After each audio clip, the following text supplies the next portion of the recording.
Back to my channel Study Rock friends. आज हम बात करने वाले हैं हरित क्रांति के बारे में। हरित क्रांति के जो तकनीकी सुधार हुए हैं, इम्प्रूवमेंट्स हुई हैं, हमारे प्रोडक्शन में इंक्रीज़ हुआ है प्रोडक्शन लेवल, उसके बारे में हम बात करेंगे।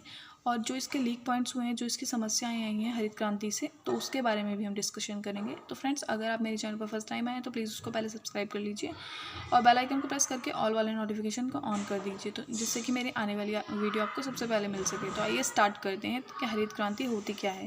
भारत में हरित क्रांति की शुरुआत सन 1966 से 67 में प्रारंभ करने का श्रेय नोबेल पुरस्कार विजेता प्रोफेसर नॉर्मन बोरलॉन्ग को जाता है। ठीक है ना, इन्होंने भारत में इसकी शुरुआत करने के लिए पहल की। ठीक है ना, हरित क्रांति से अभिप्राय देश के सिंचित एवं असिंचित कृषि क्षेत्रों में अधिक उपज देने वाले संकर तथा बोने बीजों के उपाय से फसल उत्पादक में वृद्धि करना है। ठीक है ना, इसमें क्या था कि इससे मतलब बीजों में या फिर जो हमारे जो टूल्स हैं खेती करने के, उसमें टेक्नोलॉजी लाना। ठीक है ना, हरित क्रांति, ग्रीन रेवोल्यूशन लाना।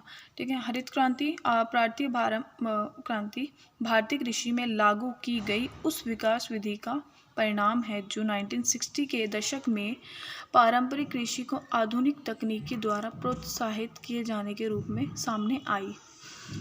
हरित क्रांति के फलस्वरूप देश में कृषि क्षेत्र में महत्वपूर्ण प्रगति हुई है ना। कृषि आगतों में हुई गुणात्मक सुधारों के फलस्वरूप देश में कृषि उत्पादन बढ़ा है और खाद्यान्नों में आत्मनिर्भरता आई है और व्यावसायिक कृषि को भी बढ़ावा मिला है। और हरित क्रांति के फलस्वरूप गेहूं, गन्ना, मक्का और बाजरा, इन सभी फसलों के प्रति हेक्टेयर उत्पादन एवं कुल उत्पादक में वृद्धि आई है। ठीक है, हरित क्रांति से हमारी जो इकोनॉमी है उस पर काफ़ी पॉजिटिव इम्पैक्ट पड़ा है। ठीक है ना, तो अब हम बात करते हैं कि हरित क्रांति की उपलब्धियों को कृषि में तकनीकी एवं संस्थागत परिवर्तन और एवं उत्पादक में हुई सुधारों के रूप में निम्नतम देखा जा सकता है। तो इसको हमने 2 पार्ट्स में डिवाइड किया है, कृषि में तकनीकी एवं संस्थागत सुधार।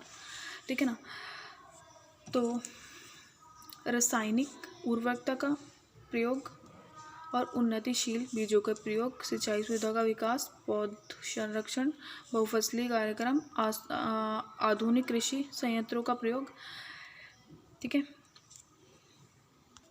इसमें क्या था कि रासायनिक जो उर्वरक है, रासायनिक मीन्स केमिकल से रिलेटेड जो उर्वरक हैं, खाद है, उसका प्रयोग किया गया। उन्नतिशील बीजों का मतलब जो एडवांस बीज मीन्स कह सकते हैं कि जो हमारे नॉर्मल बीज हैं उससे अलग बीज जो हैं, जो थोड़े कॉस्टली आते हैं, उनका प्रयोग किया गया, जिससे कि हमारा प्रोडक्शन कम टाइम में ज़्यादा इंक्रीज़ हुआ। सिंचाई सुविधा का भी विकास किया गया, पौध संरक्षण किया गया कि ज़्यादा पौधे लगाए गए, बहुफसली कार्यक्रम चला गया कि एक बार में एक ही फसल नहीं कई फसल उगाई जा सकती हैं, ऐसा कार्यक्रम चलाया गया। आधुनिक कृषि संयंत्रों का भी प्रयोग किया, मतलब जो कृषि जो टूल्स हैं उनको एडवांस टूल टेक्नोलॉजी का प्रयोग किया गया। ठीक है ना, आते हैं कृषि उत्पादन में सुधार। उत्पादन में जो सुधार आया है उसके बारे में कि उत्पादन तथा उत्पादकता में वृद्धि। ऑब्वियस सी बात है कि जब हम अच्छे बीजों का प्रयोग करेंगे, अच्छी टेक्नोलॉजी के यंत्रों का प्रयोग करेंगे, तो हमारा उत्पादन और उत्पादकता दोनों में वृद्धि होगी।